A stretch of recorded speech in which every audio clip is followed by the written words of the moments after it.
what your name is, where you live, and how old you are. I'm Farrah Lovell. I live in San Antonio, Texas. I'm 45 years old. What are you doing for work these days? I am a surgical assistant. I've been working in surgery for about 20 years. So, What do you like about your job? um, I like that I get to help people see most of the time because I work in ophthalmology most of the time. So it's really amazing to hear people say, "Wow, I can see," and actually have that inspiration to see. Some people will be just crying because they had such poor vision. So I think it's knowing that I'm helping people have a better quality of life. Awesome. And where are you from originally? Originally Galveston, Texas. And can you tell me just a little bit about your life now? Like, are you single? Are you married? Do you have kids? I have 6 kids. I have 4 daughters and 2 sons. I am not married. I have been in a relationship with the same person for several years now. Uh, we both live in San Antonio, work in San Antonio and surrounding areas. My kids range from 26 to 6, so it's always exciting and something interesting going on. So yeah, I mean, life's pretty good. And what do you do when you're not, working? What do you like to do in your free time? I love rocks, so I'm always hiking, looking for good rock finds or arrowheads or just cool things. But I like being outside nature. I love biking and just anything with water. So, but yeah, that's probably my go-to hiking though. It's my favorite thing to do. But I also write and I very spiritual. So I'm always looking for some kind of spiritual outlet, whether it's yoga, meditation, something like, things like that. So, but yeah. Very cool. And I do have to ask you, do you mind not moving your feet? Sorry, I know it's like. I'm like, so sorry. I do that too. Don't be sorry. I just, because of the audio, it's like, I can You hear can it in hear the it? audio. Yeah. So I'm just, if you can try. I try not to. Okay. And it's okay. I can remind you if you end up doing it again, but it's okay. Okay. And do you have like siblings or parents that are close to you right now? I do not. My sister is in Austin. She's handicapped, so we don't see her as much as I should. But I have 2 older brothers, but I don't see them either. My mom is in the Galveston area, kinda, but I don't see her that often. She had a stroke a couple of years ago, so she doesn't have a lot of mobility with her left side. So, but not a lot of family in this area, no. Okay, one other thing, sorry. the bracelet when you talk moves. Do you mind just putting it in your lap? Is that okay? Yeah. That's fine. Or just on the floor. Yeah, that's fine. You have that over with your stuff too. That's fine. Sorry about that. That's okay. Okay, it's a really nice bracelet. I just. Oh, there's like 3 of them. It's like I can hear them. That's like. Okay. It's just my. Okay, sorry. I think we're good to go sound wise now. Okay, and so you grew up in Galveston, right? And so can you tell me a bit about what was your childhood like? What are some of your earliest memories? My mother and father were a unique couple, I guess. He was very abusive to my mother. So my earliest memories of my father was him beating my mother up and down the stairs on Mother's Day and me begging him to stop. And her saying that she was going to stop the abuse, but she did not stop the abuse. We continued in the abusive situation for some time, and he ended up dying on July 4th in a motorcycle accident. So at that point, my mom was single and she didn't have this abusive relationship anymore. So we were kind of put into her downward spiral of neglect at that point because she was out doing friends and parties and we were at home. So it was brother Shane and my sister Tiffany and myself. And my brother was 10, I was 5, and my sister was she's 8 at the time. So it was a big transition for us because my mom started dating different people and bringing different people into our life. Some were good, some were bad, but essentially she was not present for us during that situation. So it was hard to cope with everything going on at that time. But she started dating a biker guy, and he was very abusive too. So he would discipline us very strictly, have us stand in corners for hours on end. I accidentally wet the bed one night, and he rubbed my face in it like a puppy, and then spanked me and put me out on the front porch with the mattress and had me scrub the mattress in front of everybody playing outside, and then sit and tell everybody like, hey, I wet the bed, and I have to clean it, and this is my punishment. So it was, situations like that throughout our childhood that we dealt with, of just abuse and neglect and lack of attention, I guess. So. And can you explain that Mother's Day event in a little bit more detail, if you don't mind, if you're comfortable? Yeah, that day it was Mother's Day, and we were having a get together. It was nice, and then something set my father off, and they started fighting, and he just was beating her so horribly, just dragging her by her hair up and down the stairs, and then back down the stairs and up and down the stairs. And I remember I was just like holding onto his leg, and I was like, please stop, just begging him to stop. And he just kept beating her, and finally he stopped beating her, and it was like time to go get my sister, and we left, and she was like, we're gonna leave, we're not gonna come back, and we're not going to stand for the abuse anymore. So when we came back, she started getting things together, and I remember feeling so terrified that he was just going to kill her as soon as he saw us trying to leave. And I heard his motorcycle pull up. I went and hid because I was like, this is going to be bad. And he came in, and he just grabbed her, and he held her. He like kissed her, and she was like crying, and he was crying, and he told her, like, I'll never hit you again. And he never did. He died in July 4th or July 5th, technically. And he never hit her again. But I honestly don't know that I believe he would have never hit her again. I think he would have definitely hit her again, just because he had been so abusive for so long. 13 years they were together. It was 13 years of abuse. So I can understand my mother's point of view now, just from all the things I've been through in my life. And I always said I would never be like my mother. But essentially, I think when you have abuse in your background, it's hard not to follow that same pattern, unfortunately. And I fell into several abusive patterns because of that exposure as a young child. So yeah, and you mentioned in your story to us that you were in this relationship very young, like you were a teenager, and that was a very tumultuous relationship. And I'm wondering if you can explain how you met this person and how your relationship started. Yeah, Marty and I met through acquaintance at school. He was a little bit older than I was, about 3 years older. So I remember kind of thinking I didn't really care for him. Like, he just seemed very arrogant and full of himself. But for some reason, he asked me out on a date, and I'm like, sure, we'll go out on a date. No big deal. It was a horrible date. It was not a good date.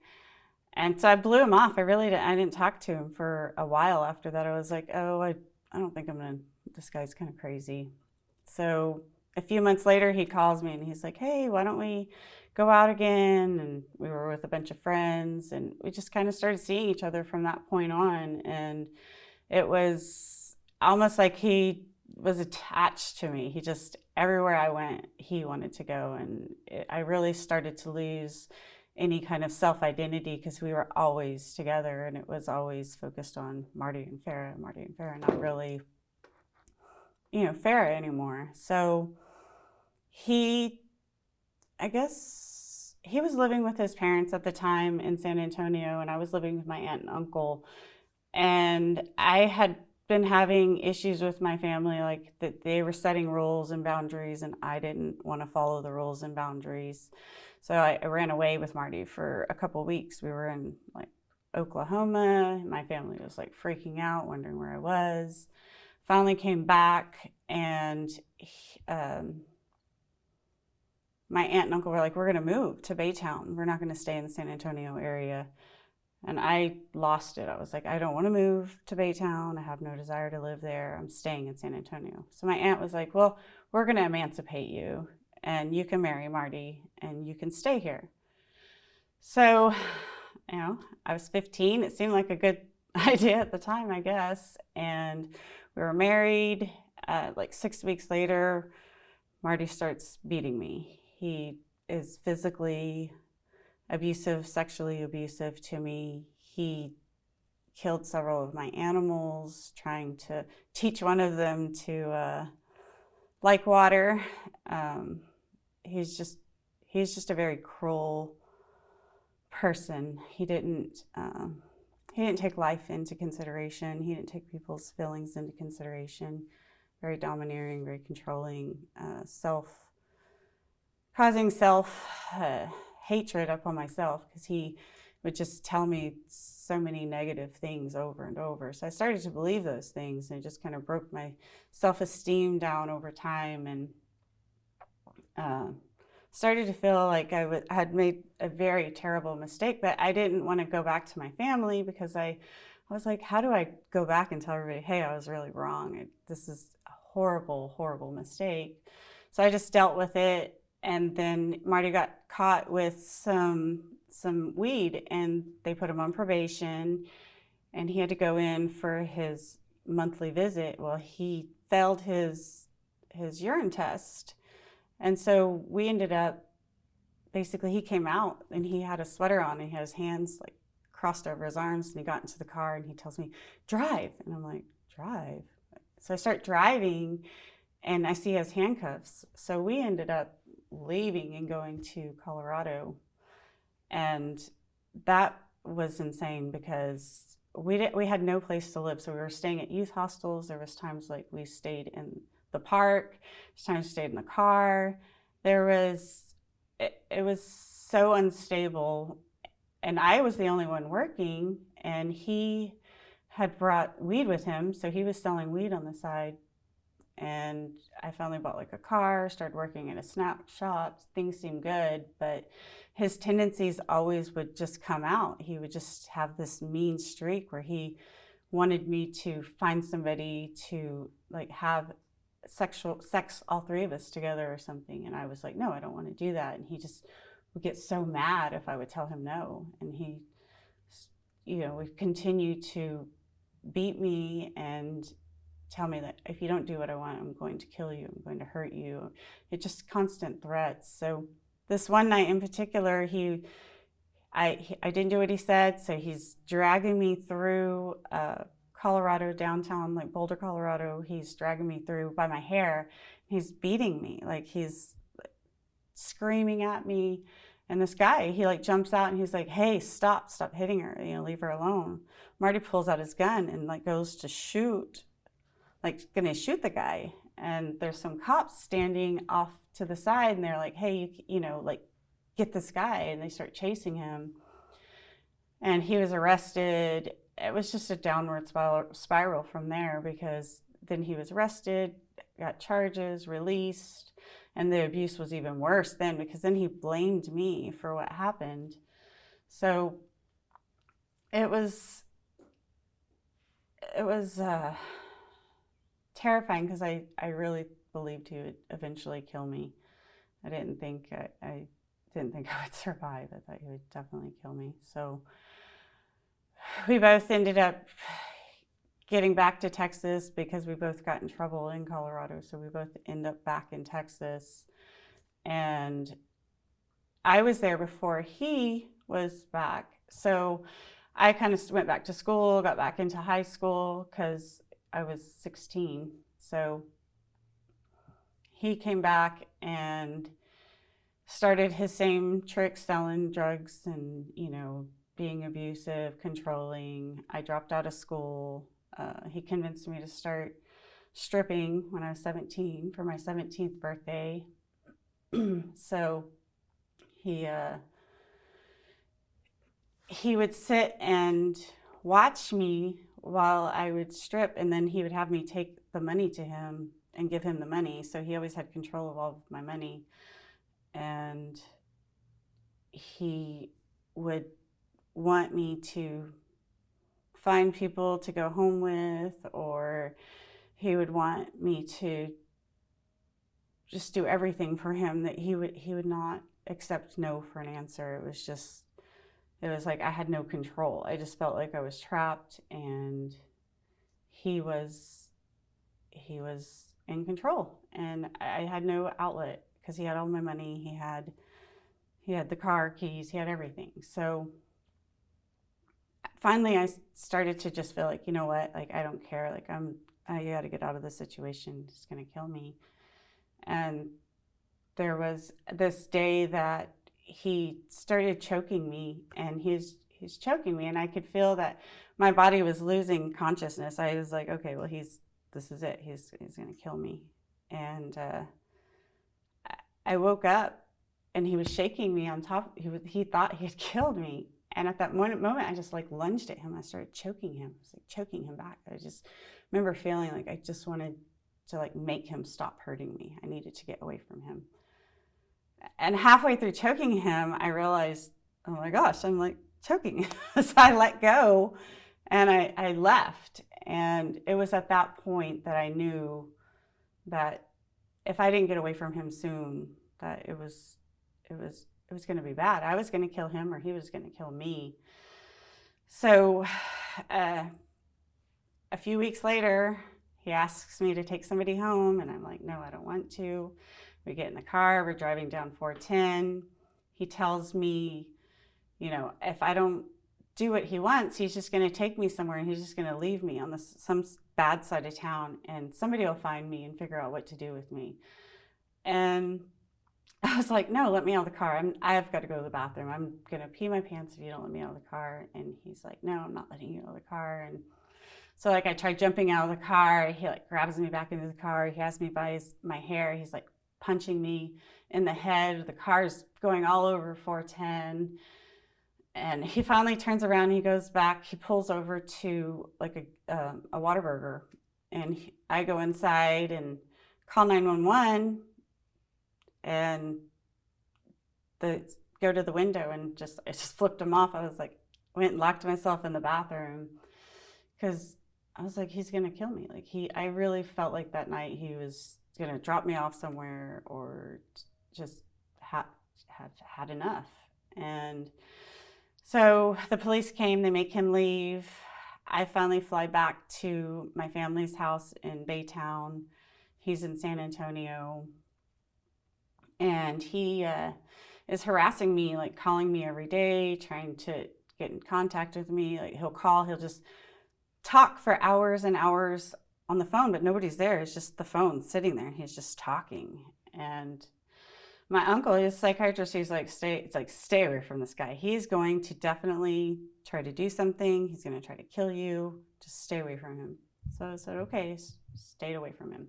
Well, I had court in September because something that had happened, and Marty knew I had court. So that day he shows up at the courthouse. He has flowers, he has candy, he's like presenting it to me. He keeps trying to get me to go to the car to get some of my stuff out of the car. I'm like, no, I'm not going with you.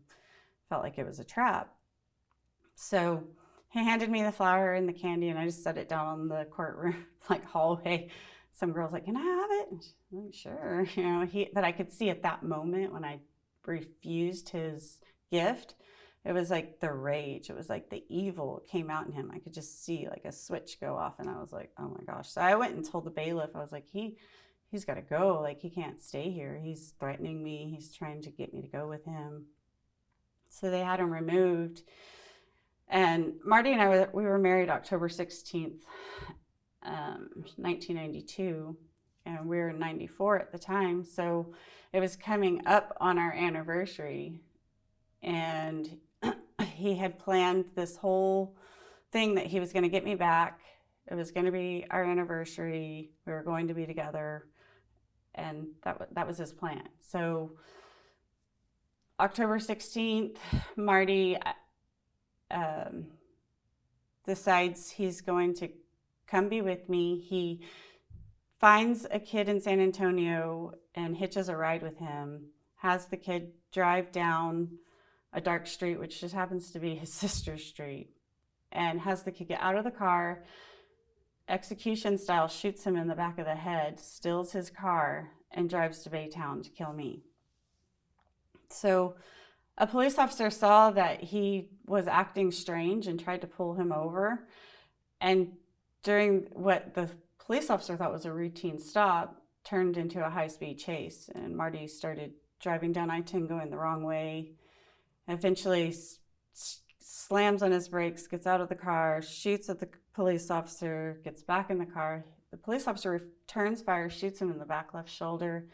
He starts driving down I-10 going the correct direction, exits Garth Road, pulls into our neighborhood area, hits a dead-end street, makes a wrong turn, hits a dead-end street, and at that point puts the gun in his mouth and pulls the trigger. And it was at that point, everybody was looking for me because they were like, well, where's Farrah? Because nobody knew where I was. And I actually was in San Antonio at the time with a friend. So he drove all the way to Baytown to kill me, and I wasn't even in Baytown. So it was crazy, and I had to get investigated through the detective because I was in San Antonio at the time. They wanted to know if I had any interference, and obviously I didn't, but there was a note in the car, and it just basically said, like, if I can't have you, nobody can. We're going to be together forever.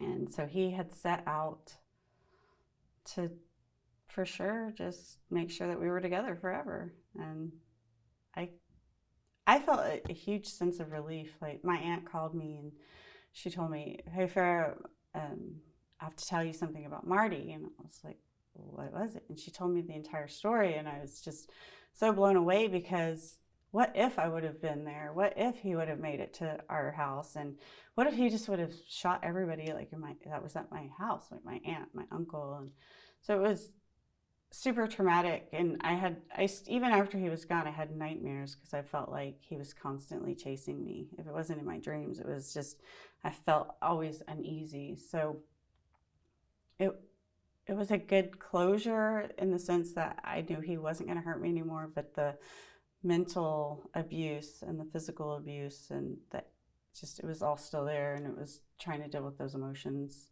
So it took a lot of years of more mistakes to kind of figure out the pattern that you accept when you get into an abusive relationship. People always say, oh, just leave, it's so easy, or, you know, why did you stay so long, or why did you put up with it? And it's almost like you're powerless. It's like you're in prison, but there are no walls. It's just your own mind, your own constraints, your own self-control, you know, whatever it may be. But it definitely haunts you for a long time, even when you think like, oh, I'm healed from this. Something triggers you and you're like, well, maybe not. But I think from looking back, I've grown tremendously as a person, just because I know that I survived. I overcame so many different obstacles, so many different things that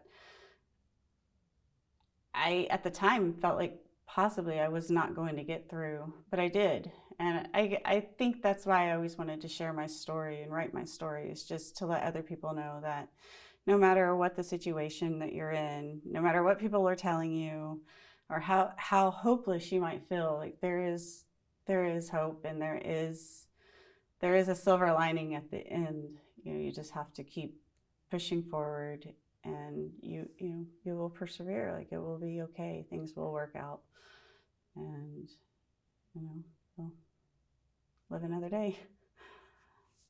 So. Can you explain also,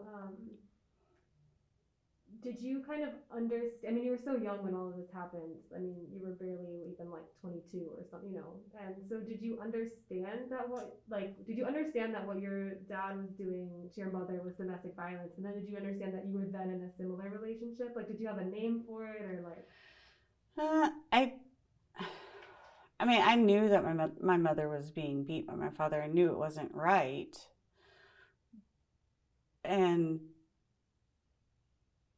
as for me falling into the same pattern, I don't know if I made the connection. I think I woke up and I realized just one day I was in an abusive relationship, and my mom's abusive, like, her tendency was the same, because she picked repetitive abusive relationships as well. So, I mean, I was 5 when I have that memory of my father. And then, flash forward, 10 years later, essentially, it's not that long, I was married to Marty 10 years later. So I think I had so much abuse from an early age that the only thing I knew was abuse, so it was comfortable. So I think I just naturally gravitated towards abusive men, most having some type of chemical dependency, alcohol, drugs, something of that nature. So I think it's whatever you're exposed to, you're going to have a tendency to just gravitate towards, I think. When did things really start to like turn around for you or get better for you? I mean, obviously after Marty and I were no longer together and he was gone, I felt freed. I felt liberated. I did, because I didn't have to worry about that anymore. I had my first 2 daughters, Laura and Rachel, and I was married. I seemed very happy. Everything seemed great. Unfortunately, my husband at the time was almost 20 years older than me, and he had a drinking problem, and we just couldn't reconcile things, so we separated. And then shortly after that, I started going to school for surgical assistant, so I would have my own stability and my own sources, and because I had essentially, even though John wasn't physically abusive, since he was an alcoholic, he was he had some verbal issues when he was drinking. So I felt like I had kind of slipped back into that pattern, but I still felt better than I did before. I guess I was maybe justifying it, but I had remarried, and I had two more daughters and a son with Greg, and he unfortunately is an alcoholic too. So I just felt like I had this like chemical dependence, which kind of followed with a little bit of verbal abuse in there, even into my 20s, I was still dealing with this. So it wasn't really until my 30s that I was like, okay, I can't keep doing this pattern. I have to figure out what the common, what the variable is here, because this is insane. This, like Einstein, do the same thing over and over, expecting different results. That's how I felt. So I essentially just took some time off to myself and learned to love myself and appreciate myself, and spent just time with my kids and nature and just exploring my life and my options. And that was probably the turning point, was in my 30s, when I actually learned to love myself and like myself and accept myself for the good, the bad, the whatever. And then I was able to get into a relationship with somebody who valued me and loved me, and we could have mutual respect for each other and actually talk through arguments and disagreements rather than, being verbally abused or, as in the past, abused. So I feel like it was definitely a long transition. It wasn't easy. There was times I had zero support system, so it was just perseverance, just that willpower to just push forward. I can do this. I can, I will overcome this. So I don't know. Did I get off topic? No. Did I answer that? You did. I start to lose what I was talking. I was like, No, you're totally on track. You're actually so on track that I'm not even having to ask you questions. So I'm having to find where I am. Because you basically answered everything. Is there? Wait, I'm gonna ask that later. Do you feel like because of what you've been through so early with those relationships, do you feel like how has that changed your perspective on life, I guess? I think it made me more humble because I truly try not to look down on other people or criticize other people, or I always try to look at both sides of the scenario. I put myself in that other person's shoes, I guess, in a lot of situations, just for the few reason that I don't know what they're dealing with on their personal life. I don't know what they're dealing with at their work life or any situation for that matter. So I think being exposed to so many different traumas and trials, I would say, throughout my life, it made me a better person. It made me a little bit, I don't know what the word would be, understanding to see people for just the soul that they are, not anything that they've done or did. It's just genuinely look at the person, because you just never know what people are going through, right? So I always try to keep that in mind. You don't know what people have gone through. So I think it helped me. I think my life helped me be a better person, because I wouldn't honestly change my life, because I am who I am because of everything I went through. And there's only one of me. There is not another Farrah Lovell. It's just me, So that's how I think about. I just think we have to be considerate with ourselves, be considerate with others, and have a kind heart, because there's so much ugliness out there. And can you explain how your relationship is now? Like you say, you're in a healthy, committed relationship. Yeah, what's that like? Tim and I have been together for, I don't know if you would want his name in there. That's so fine. You can start over. We've been together for 4 years now, and he actually works in finance, and we have a really good relationship. He is very loving, kind, considerate. He always does just little things for me to let me know that I'm important. And he has 2 boys, and then I have the 2 boys and the four girls. So there's 8 kids altogether. They're all pretty much grown up. It's just the 2 young stragglers at the end. But our relationship's great. We have a lot of fun together. He's goofy, and he's just he's like my other half, because he really helps keep me on track, and I keep him on track. But we're both beautifully flawed, I guess, because we'll have our quirks, but we tolerate each other. So, and he would never hit me, or he would really never even talk ugly to me. I don't think he's ever even been verbally. I can't even say he's ever been verbally. So it's such a complete 360 from what types of relationships in the past. So it's really nice. It's nice to know that I have that security and a partner that can stand by me and be there for me. really felt like my picker was broken. I was like, I think I'm broken. But it finally paid off, 40 years later. So, but yeah, our relationship was really good.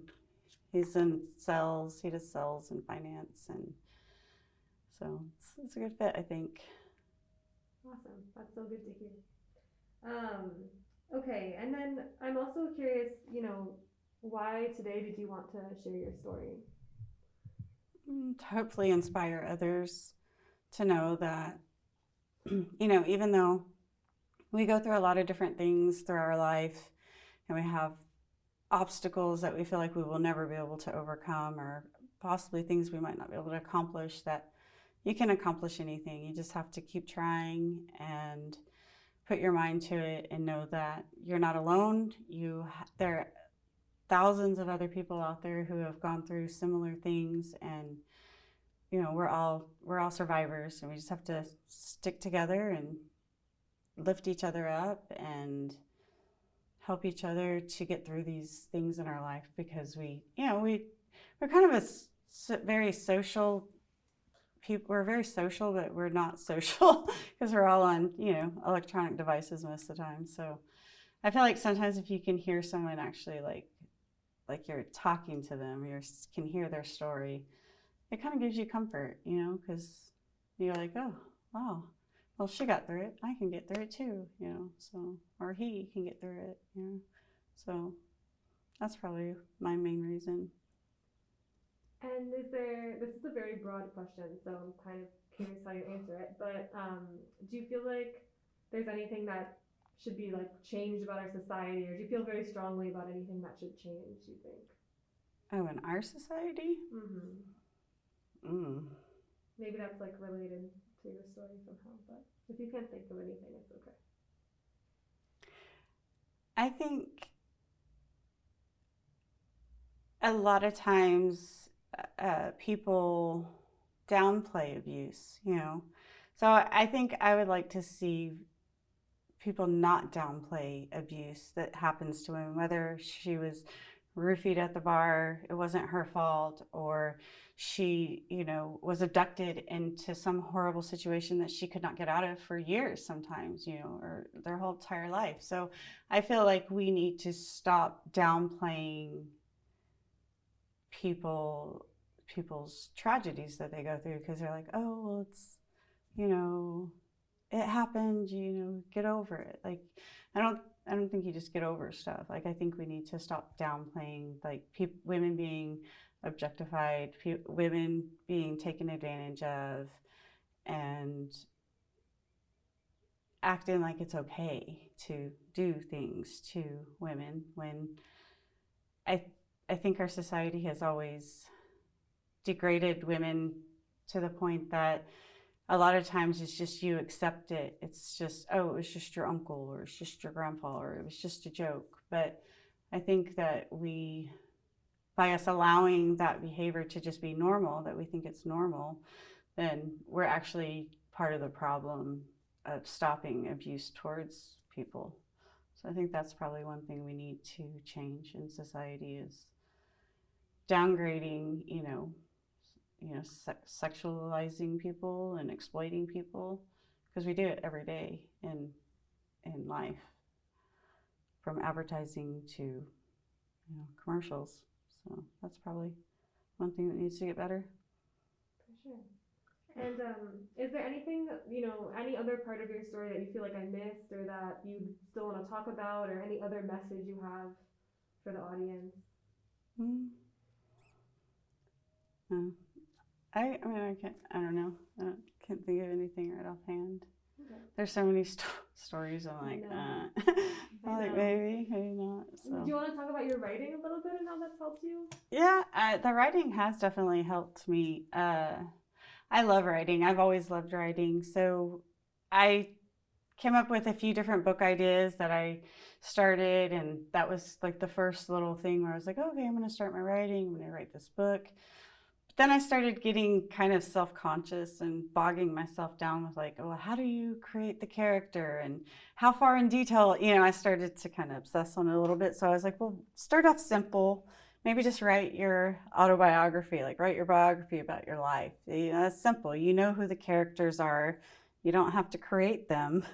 So that was kind of my goal on that, was that I would just, sorry, my back was hurting. No, it's okay. On my writing was like, all right, well, I'll do something that I can write without having to think about it, build up my confidence, hopefully help other people and share my story. And maybe it would be a stepping stone to get my other writings out there for my fiction. I have 2 fiction books, a children's book, and then like a poem book that I've been trying to work on. But yeah, that's probably my passion, is if I could get into writing and photography and, you know, just kind of the 2 together is probably one of my big goals for the future. So yeah. Cool. Awesome. Okay, I think I have everything I need, unless you have anything else? Okay. Anything you can think of? Ashley? I start feeling repetitive. I'm like, no, you're not repetitive at all. It's just, honestly, like, everyone's really, here, I'm just gonna stop recording. I was like, do I go into detail? Do I not go into detail? Because then I feel like you start to ramble, and I didn't want to ramble. And I have a tendency to be a rambler. I think it's genetic. Because my mom will be like telling me a story, and I'm like, Mom, like, come on. Like, where's this going? Yeah. Oh my gosh. So, but yeah. No, you did great. You did so well. And the one thing I want to do is, like, I just want to take a quick video portrait. Mm-hmm. And so what you'll do is you'll just kind of look directly at the camera. And for like 10, 15 seconds, I'll count it out. And yeah, whenever you're ready. Okay. I put those sticks with Do I look okay? One sec. You said smile or just look at No, it? just look at the camera like normal. Yeah, I mean, you can move it, like, it's not a photo, Okay. it's kind of like, Okay. yeah, you don't have to, like, let me take it off. Okay.